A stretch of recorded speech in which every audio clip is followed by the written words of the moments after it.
2023 Asia কাপের পর এবার চ্যাম্পিয়ন্স ট্রফি প্রথমবারের মতো হচ্ছে হাইব্রিড মডেলে। বৈশ্বিক এই ক্রিকেট টুর্নামেন্টের আয়োজক দেশ পাকিস্তান হলেও ভারতের সব ম্যাচ হবে আরব আমিরাতে দুবাইয়ে।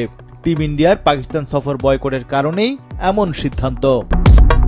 ক্রিকেটকে বৈশ্বিকভাবে জনপ্রিয় ও বিস্তৃত করতে 1998 সালে চ্যাম্পিয়ন্স ট্রফি শুরু করে আইসিসি। প্রথম আসরের আয়োজক ছিল বাংলাদেশ, তবে গত কয়েক আসরে চ্যাম্পিয়ন্স ট্রফি সীমাবদ্ধ কেবল 8টি দলের মধ্যে। পাকিস্তানের করাচি, লাহোর ও রাওয়ালপিন্ডি ও আরব আমিরাতের দুবাই, এই 4টি ভেন্যুতে হবে আসরের ম্যাচগুলো। ভারতের সব ম্যাচ দুবাইয়ে, এমনকি ফাইনালের জন্য লাহোর ও দুবাই 2 ভেন্যু রাখা হয়েছে। ভারত ফাইনালে উঠলে ম্যাচটি হবে দুবাইয়ে, নয়তো পাকিস্তানের লাহোরে। 2টি গ্রুপে ভাগ হয়ে 8টি দল খেলবে গ্রুপ পর্বে, যেখানে বাংলাদেশ, ভারত, পাকিস্তান ও নিউজিল্যান্ড রয়েছে এ গ্রুপে, আর অস্ট্রেলিয়া, ইংল্যান্ড, দক্ষিণ আফ্রিকা ও আফগানিস্তান খেলবে বি গ্রুপে। 19 ফেব্রুয়ারি থেকে শুরু হয়ে 2রা মার্চ পর্যন্ত টানা চলবে গ্রুপ পর্বের খেলা। উদ্বোধনী ম্যাচে অংশ নেবে স্বাগতিক পাকিস্তান ও নিউজিল্যান্ড।